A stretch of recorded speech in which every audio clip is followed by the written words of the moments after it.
بسم الله الرحمن الرحيم ما كان الله ليذر المؤمنين على ما أنتم عليه حتى يميز الخبيث من الطيب وما كان الله ليطلعكم على الغيب ولكن الله يجتبي من رسله من يشاء فآمنوا بالله ورسله وإن تؤمنوا وتتقوا فلكم أجر عظيم ولا يحسبن الذين يبخلون بما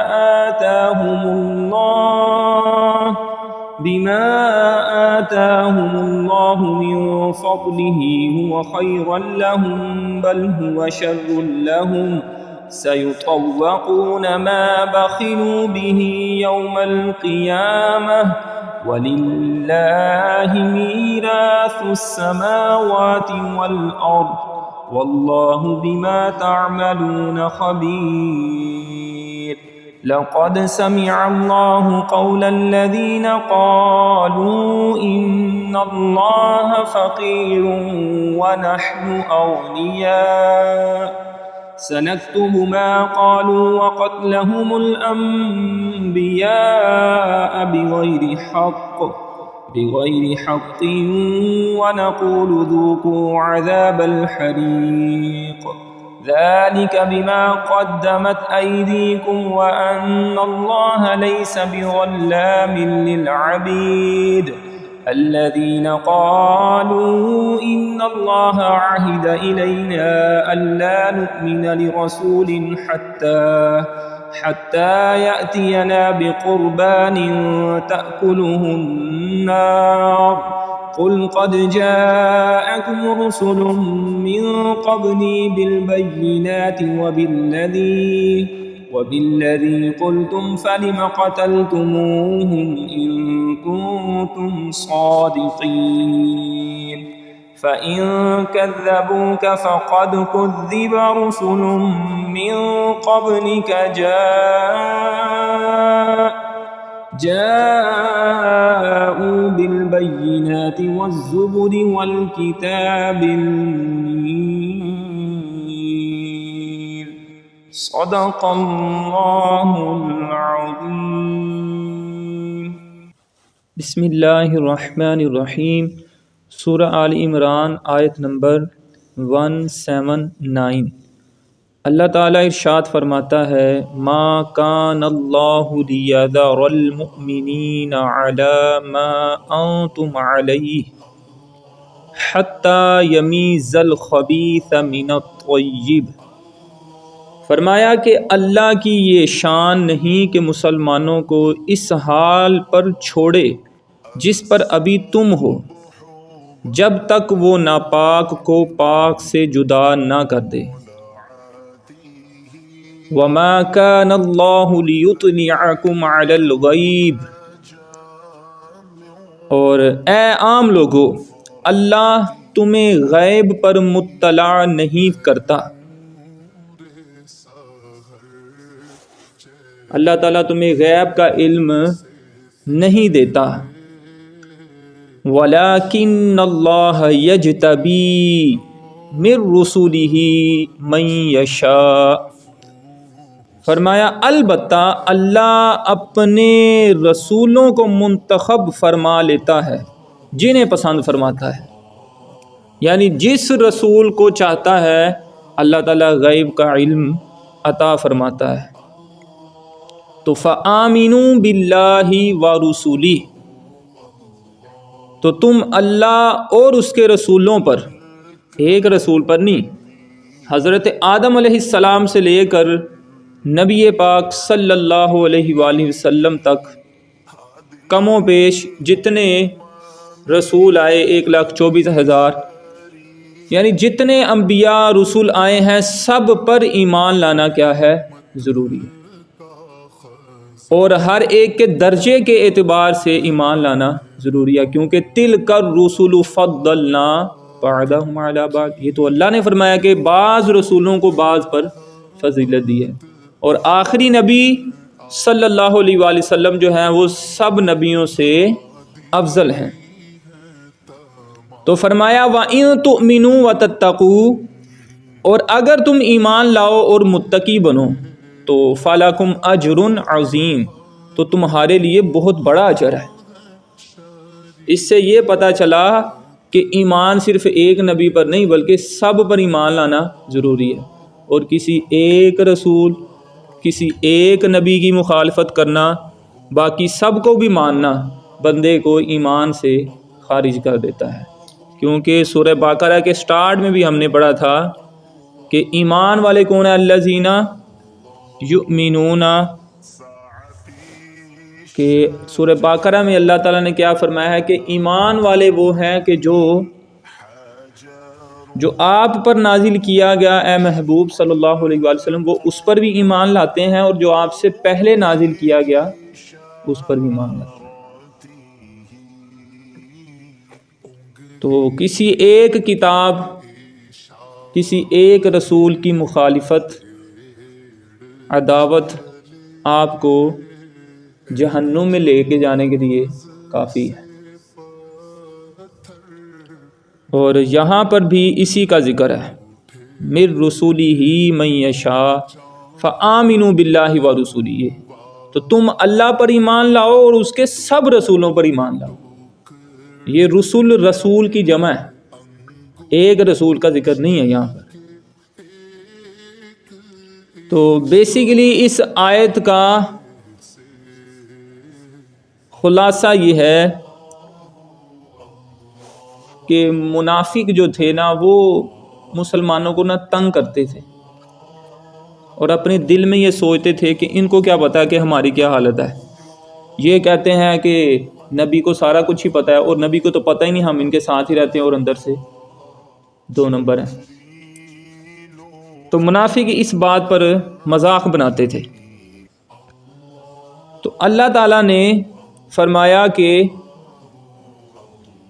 ہم اس حال پر تمہیں چھوڑیں گے نہیں، بلکہ جو گندے لوگ ہیں ان کو ہم ڈکلیئر کر دیں گے کہ یہ گندے لوگ ہیں، اور یہ مسلمان ہیں، یہ صحابہ ہیں اور یہ منافق ہیں۔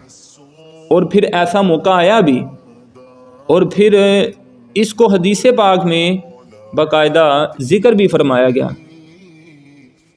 اور تفسیر خازن میں بھی اس طرح کی ایک روایت کو نقل کیا گیا ہے۔ پہلے ہم وہ دیکھ لیتے ہیں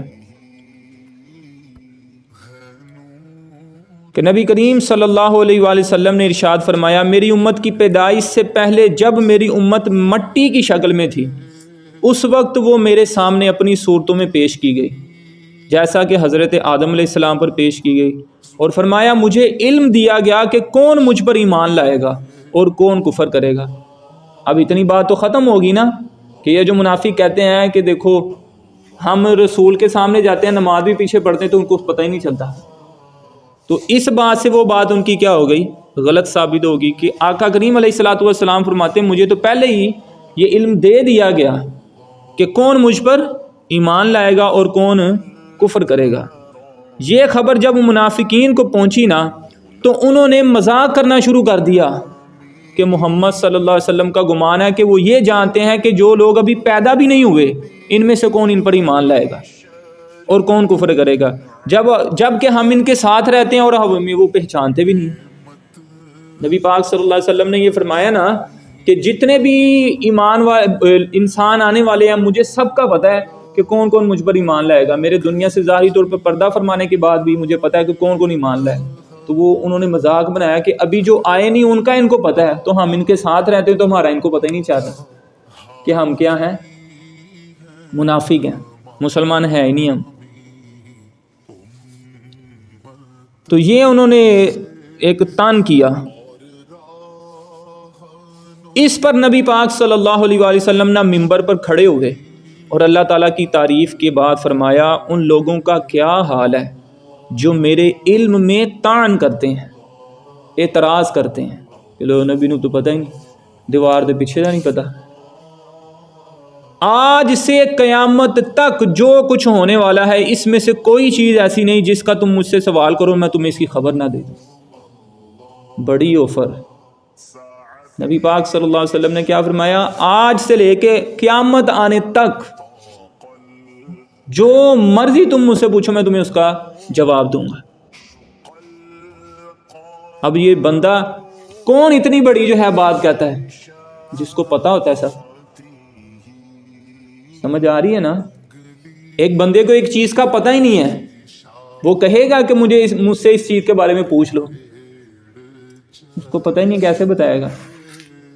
اور آپ یہ کہیں کہ وہ ہو سکتا ہے وہ ویسے جھوٹ بول رہا ہو، تو نبی تو ہوتا ہی وہ ہے کہ جو سچ بولتا ہے ہمیشہ. تو فرمایا آج سے قیامت تک جو کچھ ہونے والا ہے اس میں سے کوئی ایسی چیز نہیں ہے جس کا تم مجھ سے سوال کرو اور میں تمہیں اس کی خبر نہ دے دوں. حضرت عبداللہ بن حذافہ سہمی رضی اللہ تعالیٰ عنہ نے کھڑے ہو کر کہا یا رسول اللہ صلی اللہ علیہ وآلہ وسلم، ان کو نہ اپنے والد کا نہیں تھا پتا، میرے والد کون ہے؟ ارشاد فرمایا حذافہ. پھر حضرت عمر رضی اللہ تعالیٰ عنہ نے کھڑے ہو کر عرض کیا یا رسول اللہ صلی اللہ علیہ وسلم، ہم اللہ کے رب ہونے پر راضی ہوئے، اسلام کے دین ہونے پر راضی ہوئے، قرآن کے امام اور پیشوا ہونے پر راضی ہوئے، آپ صلی اللہ علیہ وسلم کے نبی ہونے پر راضی ہوئے. ہم آپ صلی اللہ علیہ وسلم سے معافی چاہتے ہیں. تو نبی پاک صلی اللہ علیہ وسلم نے فرمایا کیا تم باز آؤ گے؟ کیا تم باز آؤ گے؟ پھر ممبر سے نیچے تشریف لے آئے. تو اس موقع پہ اللہ تعالیٰ نے یہ آیت نازل فرما دی. پھر آگے ایک اور بخاری شریف کے حدیث میں حضرت ابو موسیٰ اشعری سے بھی روایت ہے، اور ایک روایت میں حضرت انس سے روایت ہے، وہ بھی بخاری شریف کی ہے کہ حضرت انس بن مالک رضی اللہ تعالیٰ عنہ فرماتے ہیں کہ سورج ڈھلنے پر نبی پاک صلی اللہ علیہ وسلم باہر تشریف لائے اور نماز ظہر پڑھی، پھر ممبر پر کھڑے ہو کر قیامت کا ذکر کیا اور بتایا کہ اس میں بڑے بڑے امور ہیں. پھر فرمایا جو کسی چیز کے بارے میں مجھ سے پوچھنا چاہتا ہو تو پوچھ لے، تم مجھ سے کسی چیز کے بارے میں نہیں پوچھو گے مگر میں تمہیں اسی جگہ بتا دوں گا. پس لوگ بہت زیادہ روئے اور آپ صلی اللہ علیہ وآلہ وسلم بار بار فرماتے رہے کہ مجھ سے پوچھ لو، مجھ سے پوچھ لو، مجھ سے پوچھ لو. حضرت عبداللہ بن حذافہ سہمی رضی اللہ تعالیٰ عنہ کھڑے ہوئے عرض کیا میرا باپ کون ہے؟ تو ارشاد فرمایا تیرا باپ حذافہ ہے. پھر آپ صلی اللہ علیہ وسلم بار بار فرماتے رہے کہ مجھ سے پوچھ لو. حضرت عمر فاروق رضی اللہ تعالیٰ عنہ گھٹنوں کے بل ہو کر عرض گزار ہوئے ہم اللہ کے رب ہونے، اسلام کے دین ہونے، محمد مصطفیٰ صلی اللہ علیہ وسلم کے نبی ہونے پر راضی ہیں. نبی پاک صلی اللہ علیہ وسلم خاموش ہو گئے. پھر فرمایا ابھی مجھ پر جنت اور جہنم اس دیوار کے گوشے میں پیش کی گئی، میں نے ایسی بھلی اور بری چیز نہیں دیکھی. یعنی جنت اور دوزخ سب کو میں نے ملاحظہ فرما لیا. اب یہ لوگ جو کہتے ہیں کہ نبی پاک صلی اللہ علیہ وآلہ وسلم قیامت کے دن شفاعت کریں گے آگے، تو یہ خبر کون دے رہا ہے؟ نبی پاک صلی اللہ علیہ وسلم. تو قیامت آ گئی ہے؟ نہیں. تو ایک چیز آئی بھی نہیں اس کی خبر دے رہے ہیں، اس بات کو فوراً مان لیتے ہیں اور کہتے ہیں کہ نبی کو پتہ ہی کچھ نہیں. جو ہو چکا ہے جو ہوگا حضور جانتے ہیں، تیری عطا سے خدایا. ہاں نبی پاک صلی اللہ علیہ وسلم جو جانتے ہیں وہ اللہ نے عطا فرمایا. اللہ جو جانتا ہے اللہ کسی کا محتاج نہیں ہے، اس کا علم غیب ذاتی ہے. نبی پاک صلی اللہ علیہ وآلہ وسلم کا جو علم غیب ہے وہ ذاتی نہیں بلکہ عطائی ہے. اللہ نے دیا ہے نا، اللہ نے دیا ہے تو ہی پتہ ہے. تو نبی پاک صلی اللہ علیہ وآلہ وسلم کو اللہ تعالیٰ نے علم غیب عطا فرمایا ہے. اس لیے منافقین کا اس بات پر مذاق کرنا بنتا ہی نہیں ہے، کیونکہ نبی پاک کو پتہ ہے کہ کون خالص مومن ہے اور کون مومن نہیں ہے. کیونکہ منافق ظاہری بات ہے، یہ تو نہیں کہیں گے کہ وہ آدھا مومن اور آدھا کافر، نہیں، وہ مومن ہے ہی نہیں. بس اس نے لبادہ کون سا اڑا ہوتا ہے؟ مومنوں والا. لیکن حقیقت میں بلکہ اللہ تعالیٰ تو فرماتا ہے ان المنافقین فی الدرک الاسفل، منافقین جہنم میں زیادہ نیچے آگ کے پاس ہوں، بہتا سیک لگے گا. تو اسی طرح جو آپ کا دشمن ہے وہ تو آپ کو پتا ہے جو دشمن ہی ہے، لیکن جو آپ کا دشمن ہے لیکن آپ کا دوست بنا ہوا ہے ظاہری طور پر، وہ زیادہ خطرناک ہوتا ہے. کیونکہ جب آپ کو ضرورت ہوگی تو آپ کو دھوکہ دے جائے گا. تو حضرت کچھ احادیث جو ہے اور بھی بڑے واقعات ہیں، آیات ہیں، احادیث بھی ہیں. دیکھیں قرآن پاک کی بعض آیات ایسی بھی ہیں، بعض احادیث بھی ایسی ہیں جس میں نبی پاک صلی اللہ علیہ وآلہ وسلم سے کسی چیز کے بارے میں پوچھا گیا تو آپ صلی اللہ علیہ وسلم نے فرمایا میں نہیں جانتا، مجھے نہیں پتا. لیکن اب یہاں پر کیا فرما رہے ہیں؟ مجھے سارا ہی پتا ہے. ٹھیک ہے، تو اس کا کیا مطلب ہے اور اس کا کیا مطلب ہے؟ اس کا مطلب یہ ہے کہ میں ذاتی طور پہ کچھ نہیں جانتا اس لیے مجھے نہیں پتا. لیکن یہاں پہ جو فرمایا اس کا کیا مطلب ہے کہ اللہ کے عطا کرنے سے میں سارا کچھ ہی جانتا. سمجھ آ رہی ہے اس چیز کی؟ ویسے مجھے خود نہیں پتا لیکن اللہ نے مجھے سب کچھ عطا فرما دیا. تو ادھر بتانے کا ایک مقصد یہ بھی ہے کہ مجھے جو پتہ ہے نا وہ میرا غیب کا علم جو ہے وہ ذاتی نہیں ہے بلکہ عطائی ہے. میں ذاتی علم غیب کے اعتبار سے نہیں جانتا لیکن عطائی علم غیب کے اعتبار سے میں جانتا ہوں. اور ایک یہ بھی صورت ہے کہ جہاں پر نفی کی گئی ہے اس میں اس طرح نفی کی گئی ہے کہ میں اندازے سے نہیں جانتا بلکہ میں جو جانتا ہوں وہ حق ہے اور حقیقت میں جانتا ہوں.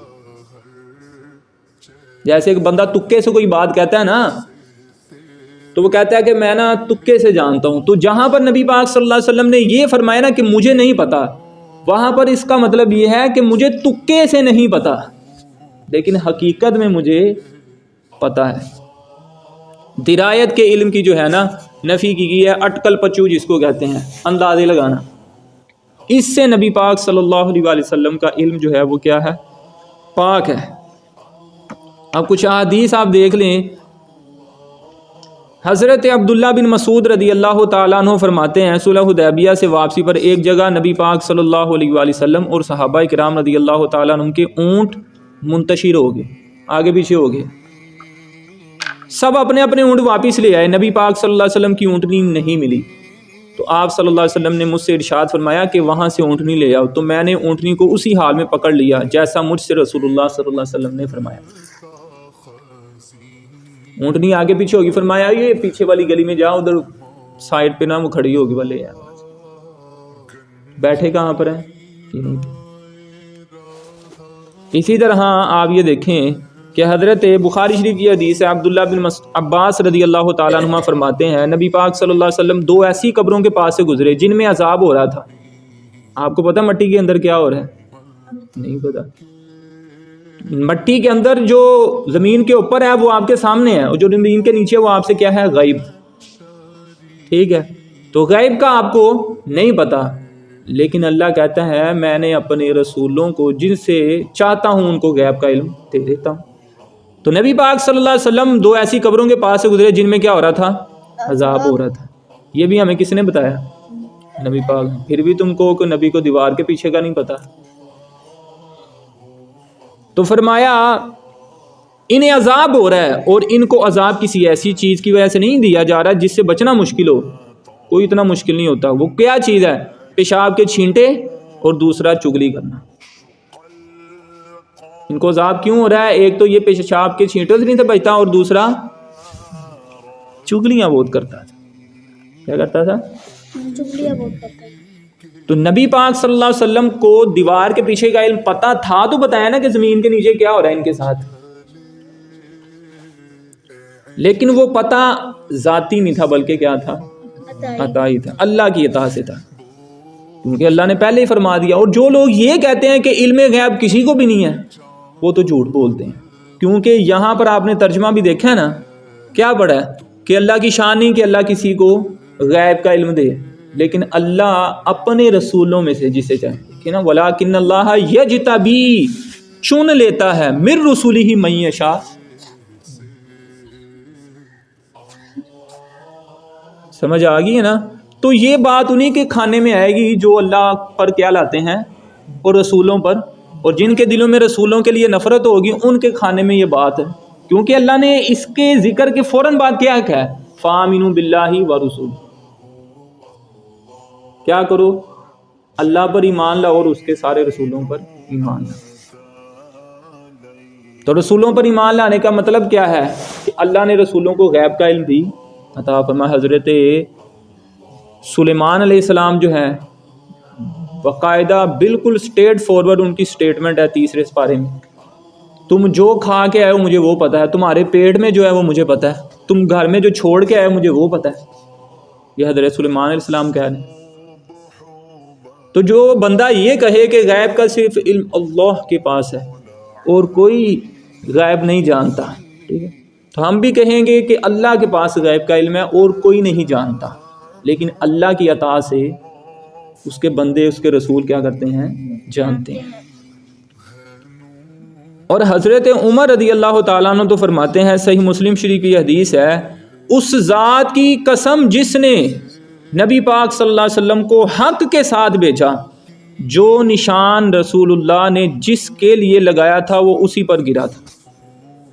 یہ کون سا واقعہ ہے؟ غزوہ بدر کا، کیونکہ غزوہ بدر کے ایک دن پہلے نبی پاک صلی اللہ علیہ وسلم نے حضرت عمر فرماتے ہیں کہ ہمیں اہل بدر کے گرنے اور مرنے کی جگہ دکھا دی تھی کہ کل فلاں جو ہے کافر یہاں مرے گا، فلاں یہاں مرے گا، تو فرماتے ہیں وہ بندہ وہیں پہ آ کے مرا تھا۔ ہوتا نا ایک آدھے کا اندازہ لگ گیا، لیکن جس کا بھی نشان گیا تھا وہ بندہ ادھر ہی مری تھا۔ تو تیری عطا سے خدایا حضور جانتے ہیں، اور بروز حشر شفاعت کریں گے وہ چن چن کر کہ ہر ایک غلام کا چہرہ حضور جانتے ہیں۔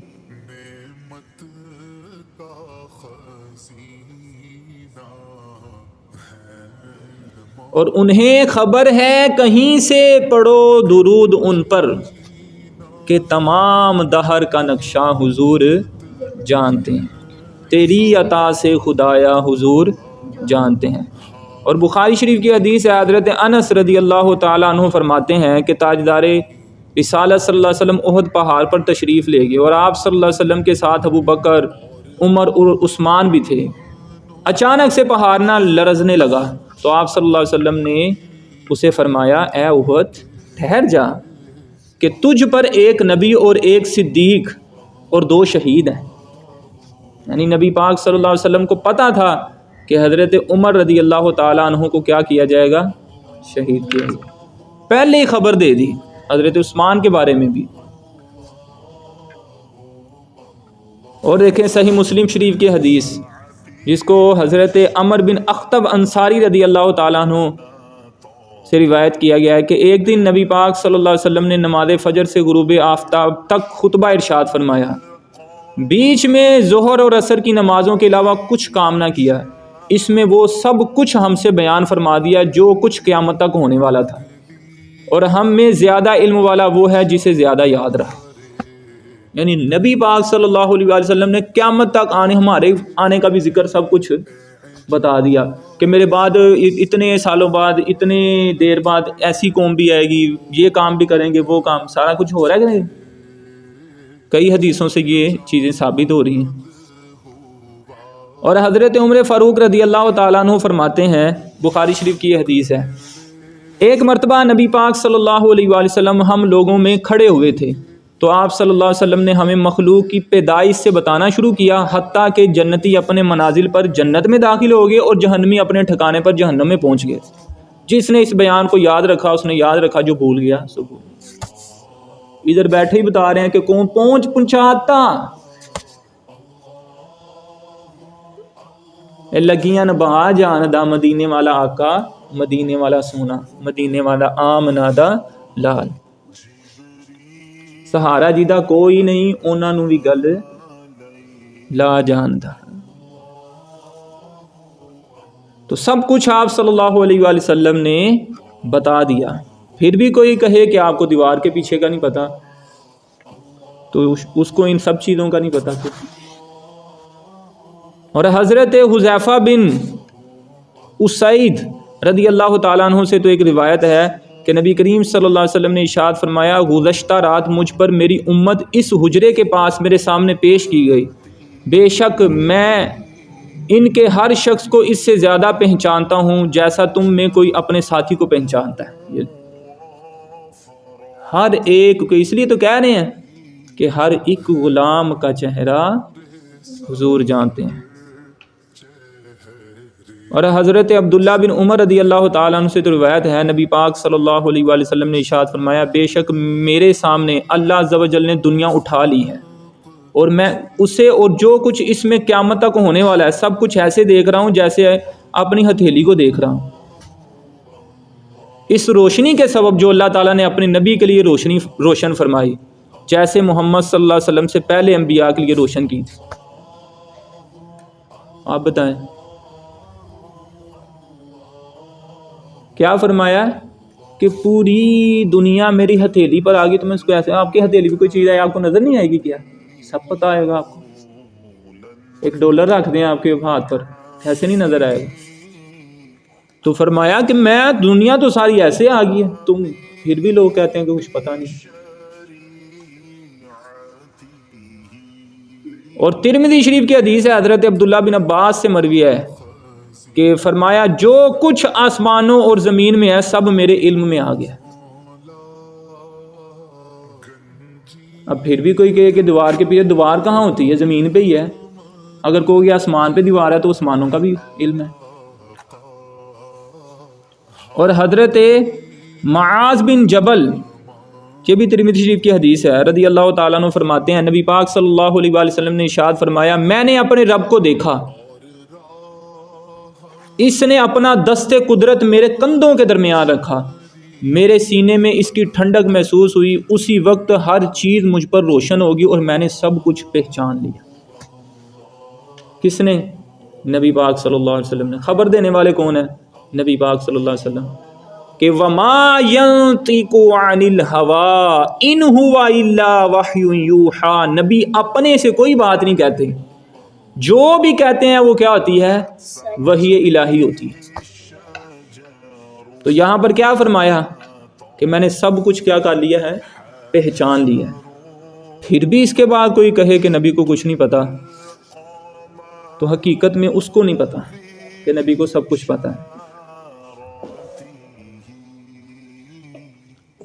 جو تیری نظر میں نہ آ سکا وہ تیری نظر کا قصور۔ اللہ تعالی ہمیں، دیکھیں اصل میں بات یہ ہے کہ یہ آیات سے ثابت ہے، احادیث سے ثابت ہے، اور میں نے پہلے آپ سے عرض کر دیا ہے، کچھ احادیث میں، کچھ آیات میں بعض مواقع پر کسی چیز کو نہ جاننے کی نفی بھی پائی گئی ہے، اس کا ریزن کیا ہے وہ بھی میں نے آپ کو بتا دیا ہے، ٹھیک ہے؟ تو اس موقع پر آپ بالکل ہی انکار کر دیں، وہ تو آپ بعض آیات کا انکار کر لیں، کہ سرے سے کہہ دیں کہ نہیں جی کسی کو بھی علم غیب ہے ہی نہیں، تو اس کا یہ بھی تعلق نہیں ہے کہ اللہ نے فرمایا ہو کہ جب تک رسول ان کے درمیان ظاہری طور پر موجود ہیں تو ان کو علم غیب دیا ہے، جب چلے جائیں گے پھر نہیں دینا، ایسا کچھ نہیں ہے۔ رسول اللہ کے نبی جو ہیں وہ قبروں میں کیا ہے؟ زندہ ہے۔ مٹی کے لیے حرام کر دیا گیا ہے کہ وہ جسموں کو کھائے، شہید کے جسم کو نہیں کھاتی تو پھر تو نبی تو اتنے زیادہ افضل ہیں کہ اللہ نے ان کو مقام دیا ہے۔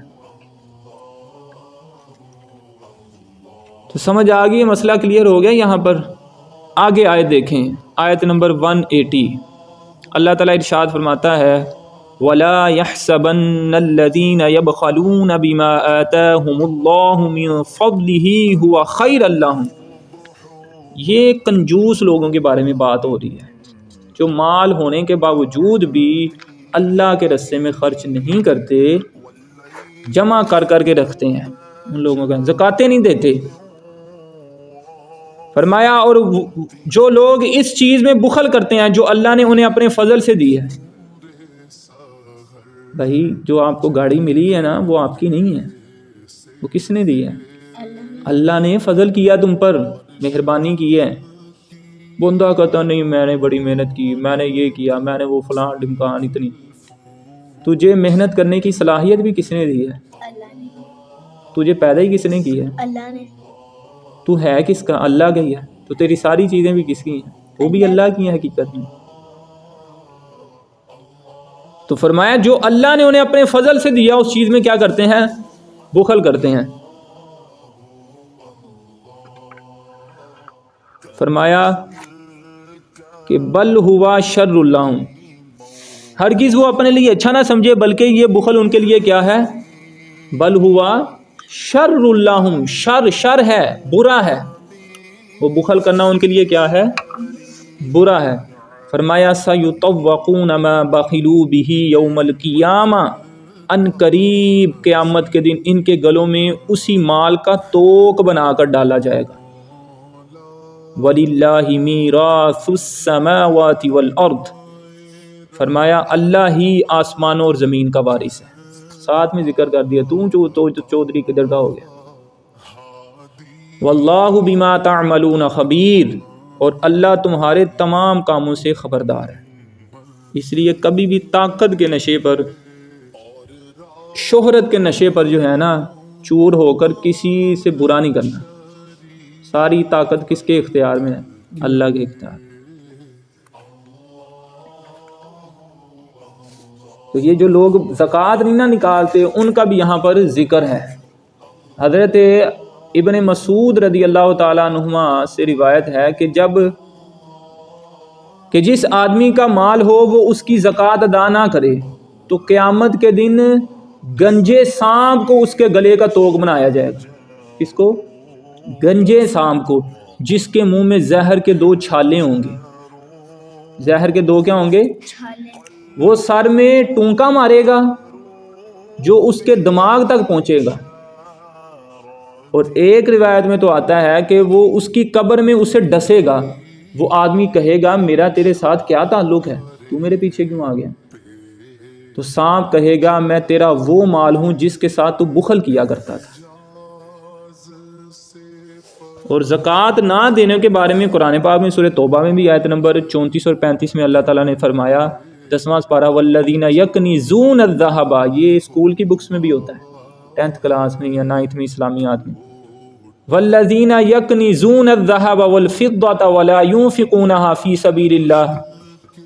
ترجمہ سن لیں، فرمایا اور وہ لوگ جو سونا اور چاندی جمع کر کے رکھتے ہیں اور اسے اللہ کی راہ میں خرچ نہیں کرتے۔ جمع کرنے سے منع نہیں فرمایا، ایسا جمع کرنا کہ اس کو اللہ کے راستے میں خرچ ہی نہیں کرنا۔ تو فرمایا انہیں دردناک عذاب کی خوشخبری سنا دو، جس دن وہ مال جہنم کی آگ میں تپایا جائے گا۔ جتنا مال 10 تولے 20 تولے سارا گرم کیا جائے گا، پھر اس کے ساتھ ان کی پیشانیوں کو، ان کے پہلوؤں کو، ان کی پشتوں کو داغا جائے گا اور کہا جائے گا یہ وہ مال ہے جو تم نے اپنے لیے جمع کر رکھا تھا، تو اپنے جمع کرنے کا مزہ چکھو۔ اور حضرت ابو ہریرہ رضی اللہ تعالیٰ عنہ سے روایت ہے، بخاری شریف کی حدیث ہے، نبی کریم صلی اللہ علیہ وآلہ وسلم نے ارشاد فرمایا، جس کو اللہ عز و جل نے مال دیا اور اس نے زکوٰۃ ادا نہ کی تو قیامت کے دن وہ مال سانپ بن کے اس کو توق کی طرح لپٹے گا اور یہ کہہ کر ڈستا جائے گا کہ میں تیرا مال ہوں، میں تیرا خزانہ ہوں۔ کبھی اس کے سر پہ، کبھی منہ پہ، کبھی گردن پر، کبھی کمر پر، کبھی کہیں اس کو ڈستا جائے گا۔ کون؟ سانپ۔ اور وہ ہے کیا؟ وہ جو مال، وہ جو تجوری دے وچ سونا ہے جمع کر کے رکھا ہوا ہے، تالا لا کے رکھا ہوا ہے، جو بینک کے اندر جمع کر کے رکھا ہوا ہے کہ کسی کو پتہ ہی نہ چلے گھر میں کچھ بھی نہیں ہے، ٹھیک ہے نا؟ تو سونا ہے، چاندی ہے، استعمال میں ہے نہیں ہے، سب پر زکوٰۃ، سب چیزوں پر زکوٰۃ آتی ہے۔ زکوٰۃ کے مسائل کے لیے آپ دوسری ویڈیوز بھی دے سکتے ہیں، نہیں تو کسی سے آپ پوچھ سکتے ہیں، ٹھیک ہے نا؟ اس میں ہولانے ہول ضروری ہے کہ آپ کے پاس سونا ہے، وہ آپ کے پاس نقدی بھی ہے، چاہے 7.5 تولے سونا نہیں ہے، آپ پر زکوٰۃ فرض ہو جائے گی۔ چاندی ہے اور ساتھ میں کچھ مالیت ہے، یا چاندی اور سونا ہے تو بھی زکوٰۃ فرض ہو جائے گی۔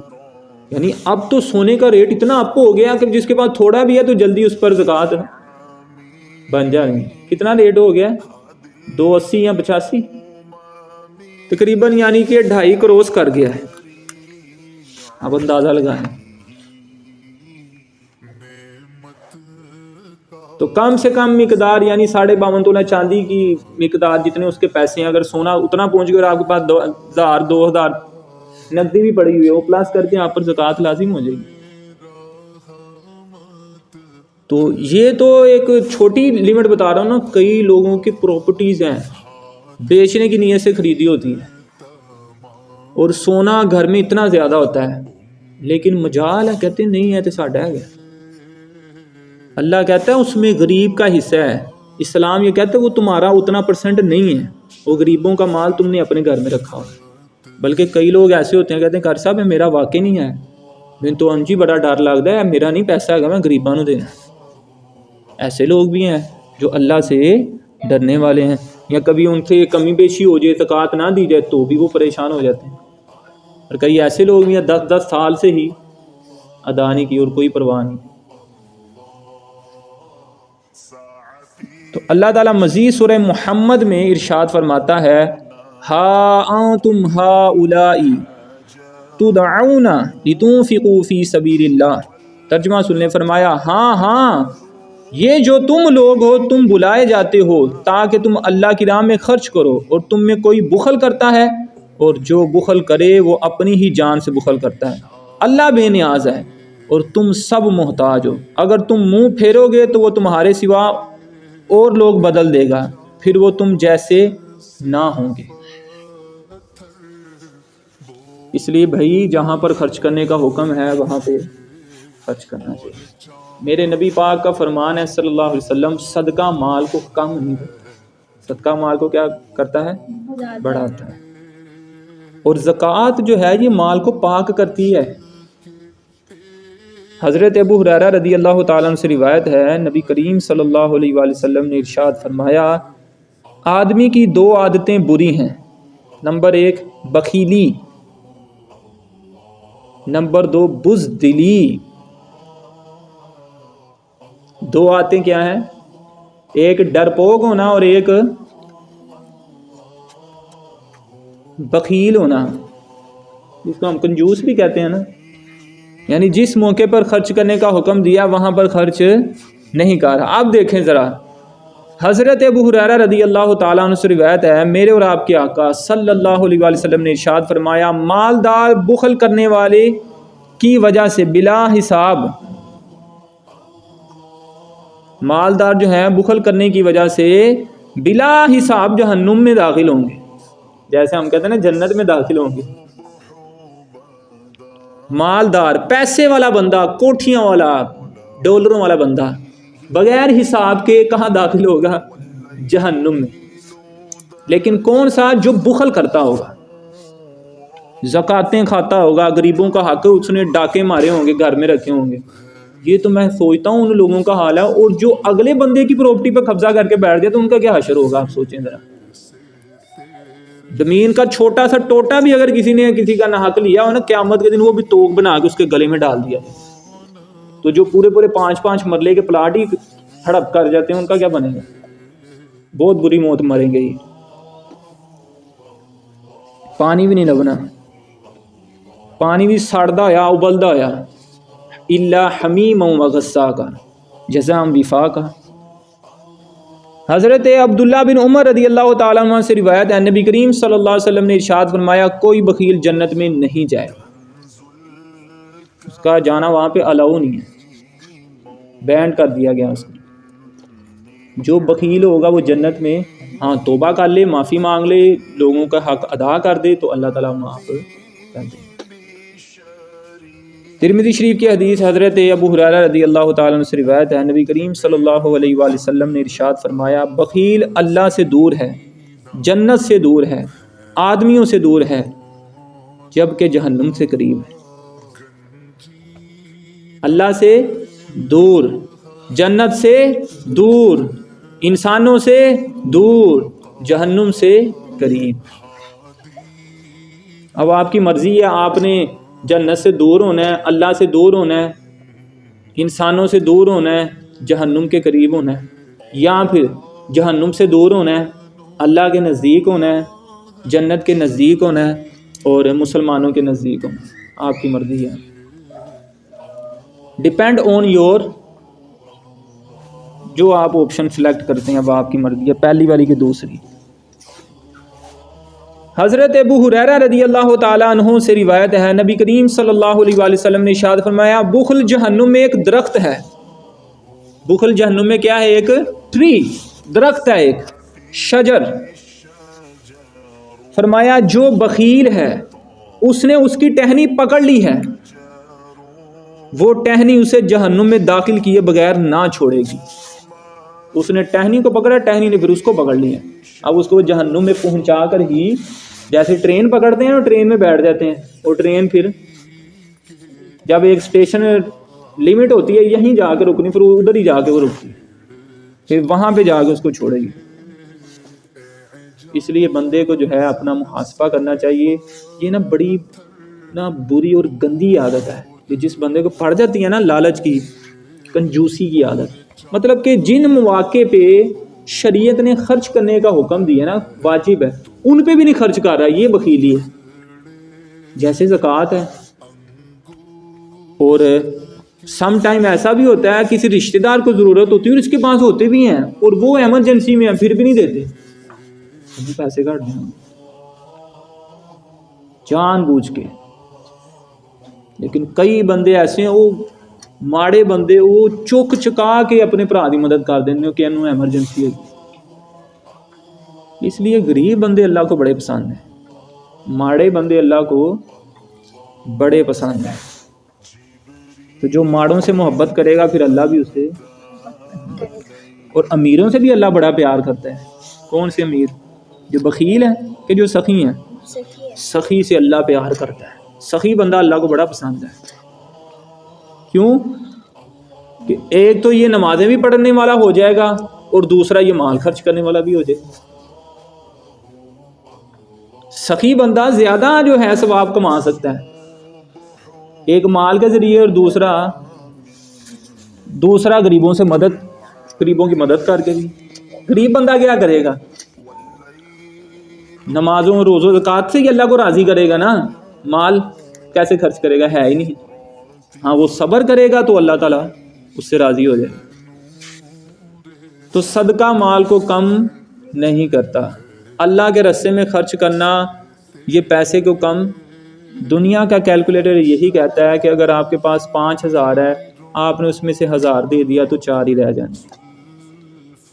اور لیکن جو مومن ہوتا ہے وہ کہتا ہے کہ میرے پاس 5 تھا، میں نے 1 دے دیا ہے نا، تو اب 1 وہ لاکھوں میں بھی بدل سکتا ہے، اللہ کے لیے کوئی مشکل نہیں ہے۔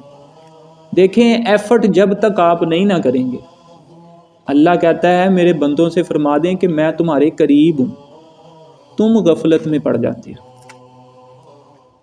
ایفرٹ آپ نے کرنی ہے۔ اللہ نے کیا فرمایا ہے؟ اجیب دعوت الداعی اذا دعان، میں ہر پکارنے والے کی پکار کو سنتا ہوں، اذا دعان، جب وہ مجھے پکارے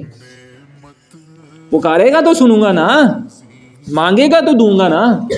تو ایفرٹ جب تک آپ نہیں کریں گے، ایک لائٹ بھی ہمیں پتہ ہے، بجلی چاہے 224 کے اوپر کرنٹ آ رہا ہے، لیکن جب تک آپ بٹن کو نہیں آن کریں گے تو لائٹ نہیں جلے گی۔ اتنی ہمیں سمجھ ہے، ساری ہے کہ نہیں سمجھ؟ اتنا پتہ ہے کہ موبائل کا پاسورڈ پکڑیں گے کھولیں گے تو پھر کھل جائے گا۔ یہ بھی تو پتہ ہونا چاہیے کہ اللہ فرماتا ہے مانگو گے یہ تمہیں دوں گا۔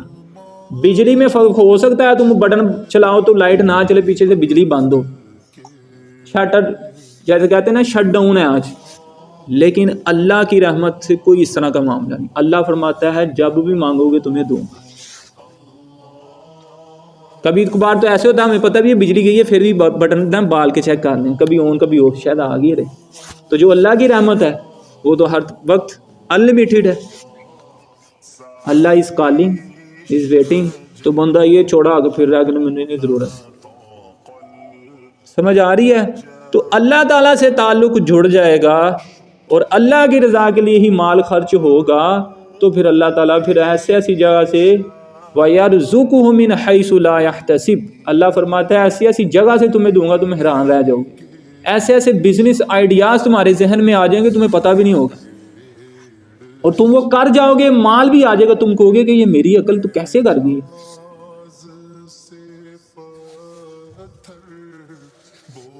تو ضرورت کس چیز کی ہے؟ اللہ پر یقین کی، توکل کی۔ جس کو اللہ پر یقین ہی نہ ہوتا وہ مال جمع کرتا ہے، جس کو ہوتا ہے اس کو پتہ ہے کہ میری ذمہ داری ہے، میں نے یہ خرچ کرنا ہے، بڑھے گا یار مجھے کیا ہے، سمجھ آ گئی ہے؟ تو جس نے بھی سونا جمع کیا ہوا ہے نا، تو غریبوں کی کیا کریں؟ اب یہ مدد کیسے کرنی ہے؟ جب رمضان گزر جائے گا، عید گزر جائے گی تب نہیں، رمضان پہ اور عید پر زیادہ لوگوں کو ضرورت ہوتی ہے، کیونکہ روزے رکھنے ہوتے ہیں، ثواب ڈبل ملے گا۔ ایک تو آپ غریب کی مدد بھی کر رہے ہیں اور دوسرا اس کو روزے بھی رکھوا رہے ہیں، ایک تیر سے دو شکار، اور ایک تیر سے دو شکار، فائدے اس کے بے شمار۔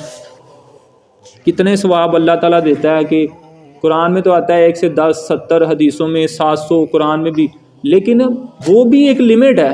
اللہ تو انلمیٹڈ ہے، جتنا چاہے وہ، اس کی رحمت کی کوئی حد نہیں ہے، جتنا چاہے ثواب عطا فرمائے۔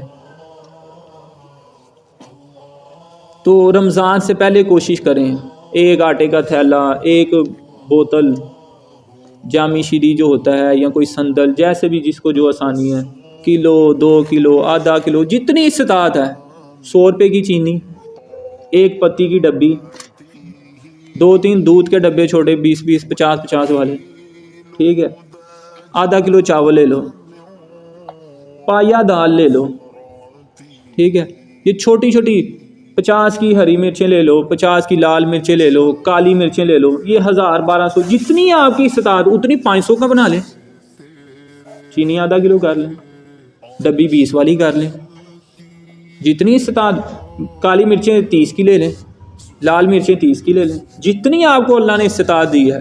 500 روپے کا آپ وہ راشن کا چھوٹا سا بیگ بنائے کسی کو دے دیں، 500 والی بھی نہیں ہے تو پھر اور تھلے بھی آئی یعنی کوئی گل نہیں، 200 والا بنا دیں۔ 200 میں کیا کریں آپ، 100 کی چینی لے دیں، ایک پتی کی ڈبی لے دیں، کوئی بات، اتنی بھی لوگوں کو ضرورت ہوتی ہے، لیکن دینا کس کو ہے؟ ضرورت مند، کس کو؟ یہ نہیں جس نے پہلے گھر 10 ڈبی کے پتی کے ڈبے رکھے ہوئے اس کو جا کے دے دو۔ ضرورت مند آپ کہیں گے کہاں ہے، وہ ڈھونڈنا پڑے گا، جیسے آپ کپڑے اچھے ڈھونڈتے ہیں، شوز اچھے ڈھونڈتے ہیں، رشتہ کرنا ہو تو رشتہ دار اچھے ڈھونڈتے ہیں، تو اسی طرح جب کسی غریب کی مدد کرنی ہے تو غریب ہی لبنے چاہیے۔ اس میں آپ کے پاس کام کرنے والے، کئی مرتبہ ایسے ہوتا ہے لوگ نا گھر میں کام کرنے والے اتنے غریب ہوتے ہیں، اس کی بیٹی کی شادی آنے والی ہے اور 100 مسئلے ہیں، وہ نا باہر ڈھونڈ رہے ہوتے ہیں کسی غریب کی مدد کرنے، دیوے تھلے نیرا، یعنی گھر میں جو غریب کام کر رہے ہیں ان کی مدد کی طرف توجہ نہیں ہوتی۔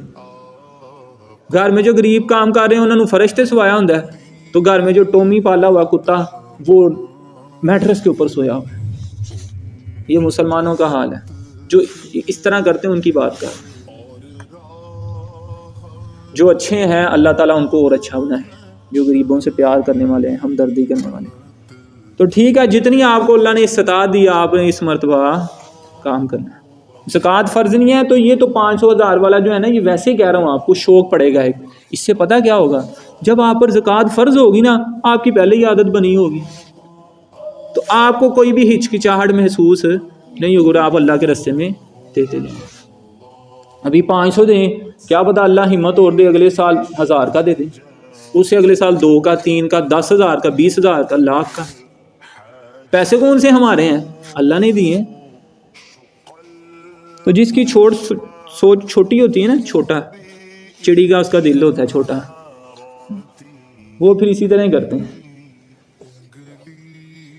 تو جو ایمان والا ہوتا ہے وہ کچھ نہیں پرواہ کرتا، اس کو پتہ ہے کہ جو اللہ اور اس کے رسول نے فرما دیا وہ اس میں نقصان نہیں ہے۔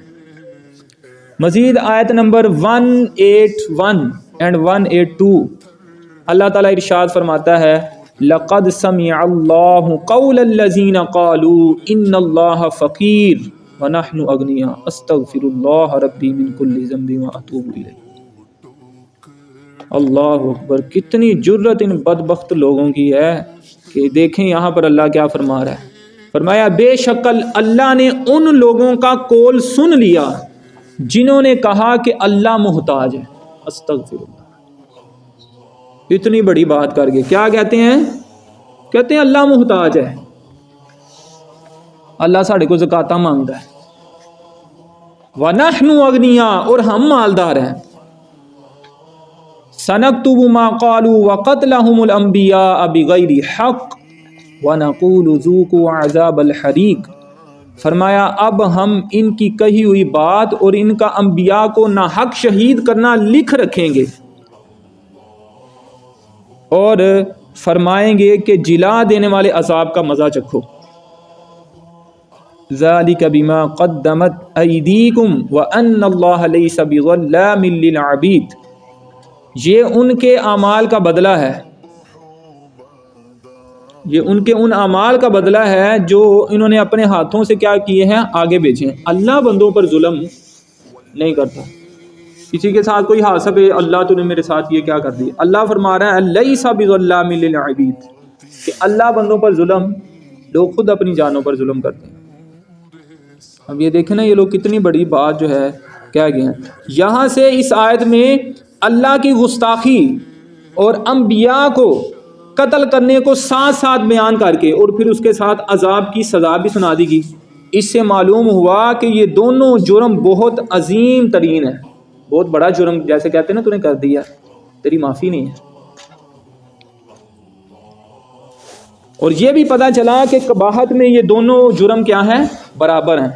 شان انبیاء میں گستاخی کرنے والا شان الہی میں گستاخی کرنے والے کی طرح جہنم کا مستحق ہے۔ جو کسی نبی کی گستاخی کرے وہ حقیقت میں کس کی گستاخی کر رہا ہے، اللہ کی، اس کی سزائے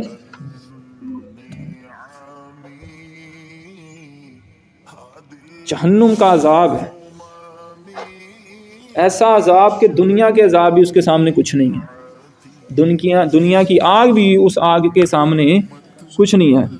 امام ابن اسحاق، ابن جریر، ابن منذر، ابن ابی حاتم نے حضرت اکرمہ رضی اللہ تعالیٰ عنہ کے واسطے سے حضرت ابن عباس رضی اللہ تعالیٰ عنہما سے یہ روایت نقل کیا کہ حضرت ابوبکر صدیق رضی اللہ تعالیٰ عنہ یہودیوں کے ایک مدرسے میں تشریف لے گئے۔ یہ جو آیت نازل ہوئی نا، کیا دیکھا، یہودی ایک آدمی کے گرد جمع ہے جسے فنحاس کہتے ہیں، یہ ان کے علماء میں سے تھا۔ حضرت ابوبکر صدیق رضی اللہ تعالیٰ عنہ نے فرمایا تجھ پر افسوس اے فنحاس، اللہ سے ڈر اور اسلام قبول کر لے۔ اللہ کی قسم تو اس نے کہا، حضرت ابوبکر صدیق رضی اللہ تعالیٰ عنہ سے فرمایا کہ اللہ کی قسم تم خوب جانتے ہو کہ محمد صلی اللہ علیہ وآلہ وسلم اللہ کے کیا ہیں، رسول، کیونکہ تورات کے اندر بھی نبی پاک صلی اللہ علیہ وسلم کی نشانیاں میں نے آپ کو پہلے بھی ہم نے پیچھے پڑھا ہے، یہ سب کیا تھیں، موجود تھیں۔ تو آپ نے بھی یہی فرمایا کہ تم اچھی طرح جانتے ہو کہ محمد اللہ کے رسول ہیں صلی اللہ علیہ وسلم، جسے تم اپنی کتاب تورات میں بھی پاتے ہو۔ فنحاس نے کہا ہمیں اللہ کی ضرورت نہیں، اللہ ہمارا محتاج ہے۔ حضرت ابوبکر صدیق کو کہہ رہا ہے ہم اس کی بارگاہ میں اس طرح آہوزاری نہیں کرتے جس طرح وہ ہمارے سامنے آہوزاری کرتا ہے، ہم تو اس سے غنی ہیں کہ وہ بار بار ہمیں کہتا ہے مجھ پہ خرچ کرو، وہ تو ہم سے مانگتا ہے۔ اللہ کے بارے میں کہہ رہے ہیں اگر وہ غنی ہوتا تو ہم سے قرض کا مطالبہ نہ کرتا۔ جس طرح تمہارے صاحب کا گمان ہے، وہ تمہیں ربا سے منع کرتا ہے اور ہمیں وہ ربا دیتا ہے، اگر وہ ہم سے غنی ہوتا تو ہمیں ربا نہ دیتا۔ حضرت ابوبکر صدیق رضی اللہ تعالیٰ عنہ غضبناک ہو گئے اور فنحاس کے منہ پر سخت تماچا رسید کر دیا، ایک چپیڑ اس کے منہ پہ ماری۔ آپ کو پتہ ہے حضرت ابوبکر صدیق رضی اللہ تعالیٰ عنہ نے زکوٰۃ نہ دینے والوں کے خلاف جنگ کا اعلان بھی کیا، کی بھی، میں جس نے زکوٰۃ نہ دی تو میں اس کو چھوڑوں گا نہیں، غریبوں کا مال جمع کر کے رکھا ہوا ہے، چلو نکالو باہر۔ اور آج کے دور میں جنہوں نے دلوانا کہتے ہیں 5000 من دے دے، کوئی گل نہیں، معافی ہے تیری، پوچھنے والا ہی کوئی نہیں ہے۔ اور جو اکٹھے کرتے ہیں اللہ بہتر جانتا ہے، وہ خرچ بھی کرتے ہیں غریب۔ اس کے باوجود بھی کچھ ادارے ہیں جو خرچ بھی کرتے ہیں، ایسی بات نہیں ہے، یعنی اچھے لوگ ہیں لیکن کم ہو گئے ہیں۔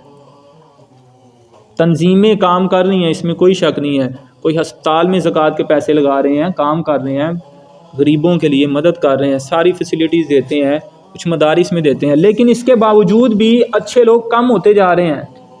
برے لوگ، بینک بیلنس بنانے والے، پراپرٹی بنانے والے، پراپرٹی بنانا بری بات نہیں ہے، بینک بیلنس رکھنا بھی بری بات ہے، لیکن غریباں کا خون نچوڑ کے یہ غلط ہے۔ اللہ کو سب پتہ ہے جو غلط کر رہا ہے، تم چلے جاؤ گے، مر کھپ جاؤ گے، بعد میں تمہاری اولادوں نے وہاں پہ موج کرنی ہے، اور تمہیں قبر میں کس نے پکڑنا ہے؟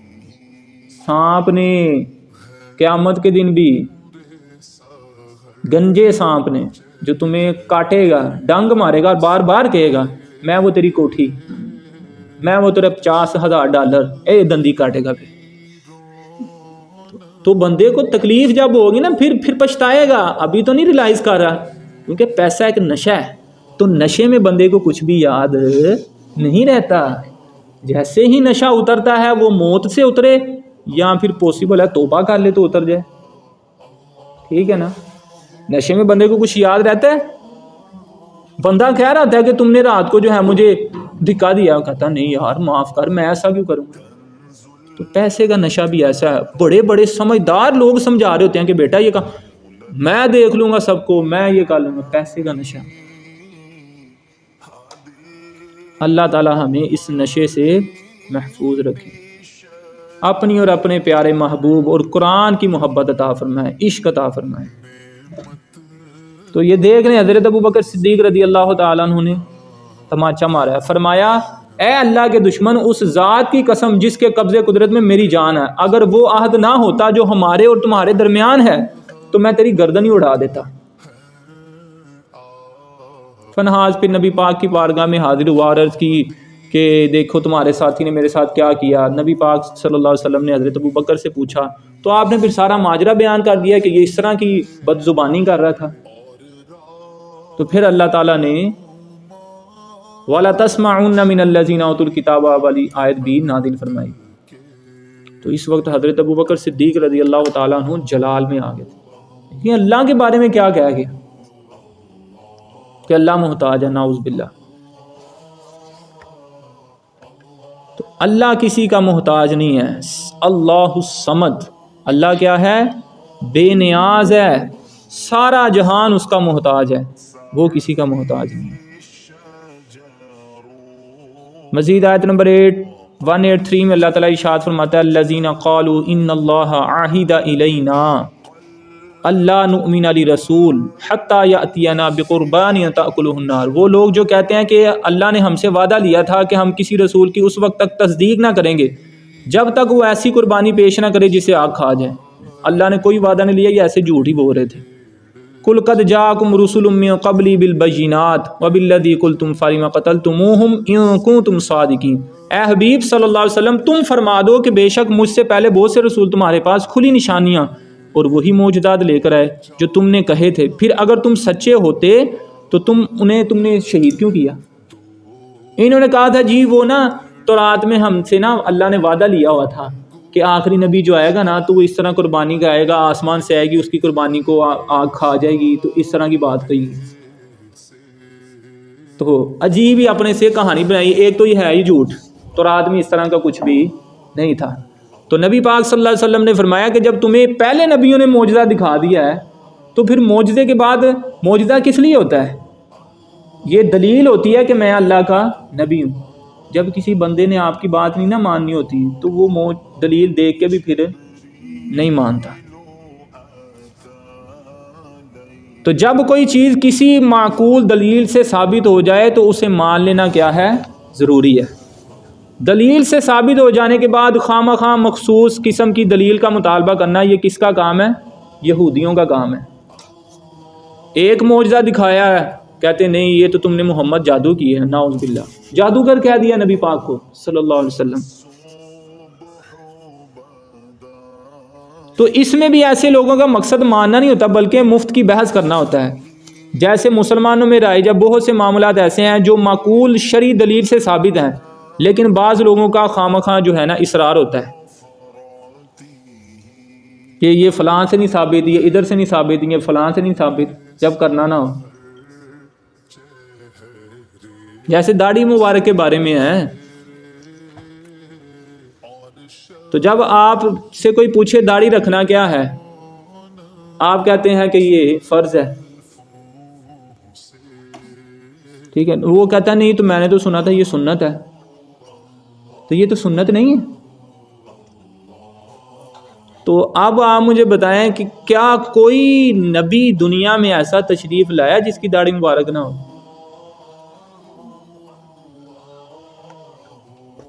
اور باقاعدہ حدیث میں حکم دیا گیا ہے اب جو نہیں رکھ رہا، آپ نے کہا نہیں رکھ رہا، پھر نہیں وہ گناہ گار ہو رہا ہے، لیکن اس کو کہنا کہ یہ سنت ہے، چھوڑو پیچھے، یعنی سنت کو ہلکا جان لینا پھر تو وہ عمل ہی جو کسی اسلام کی بات پر عمل نہیں نہ کرنا چاہتے تو پھر وہ نہ رستے ڈھونڈتے ہیں، کیا کرتے ہیں، وہ ایت فلاں ہے، ایت ڈمکان ہے، ایت انج ہے۔ ایک تو شریعت نے اجازت دی ہے، اس کی تو بات ہی نہیں کر رہا، ایک صحیح چیز کو، فرض چیز کو آپ باتوں باتوں میں گھما دیتے ہیں۔ اور آپ کو پتہ ہے لوگ جو آسانی دیکھتے ہیں نا، ان کو کوئی مطلب نہیں پڑتا کہ یہ دین کی بات ہے کہ نہیں، وہ کہتے ہیں ہی ٹھیک ہے۔ اب لوگوں کا یہ حال ہو گیا ہے، اگر ان کو آپ یہ کہو گے نا کہ فجر کی نماز کی جو صرف ایک ہی رکعت ہوتی تھی یہ لوگوں نے 4 بنا دی، کہنا یہ بندے کی بات کچھ سمجھ آ رہی ہے کیونکہ کم کی طرف توجہ، دل یہ چاہتا ہے کہ ایک ہی ہوئے بس، تو یہ حال ہو رہا ہے۔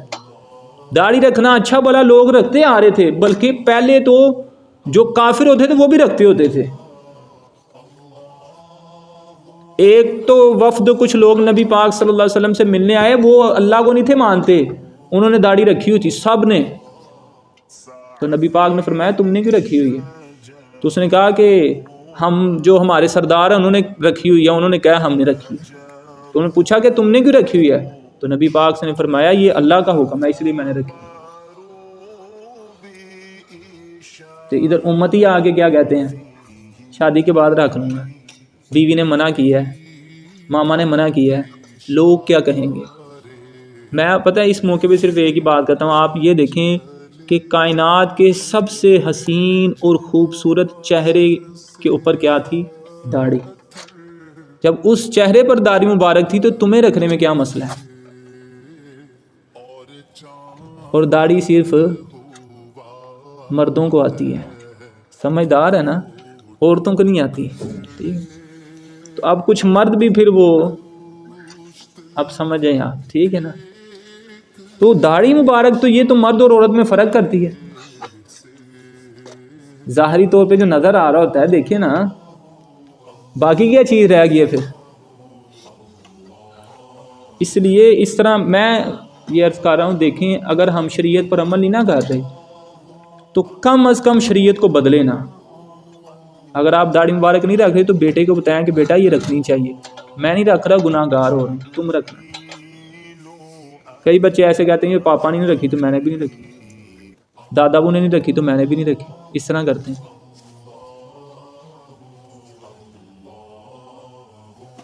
تو سمجھ آ گئی، کسی کے لیے سامنے صحیح چیز بھی، دلیل بھی آپ رکھ دیں تو وہ ہے بھی ٹھیک، پھر بھی کہ کوئی اور چیز دکھاؤ، یہ یہودیوں کا طریقہ ہے۔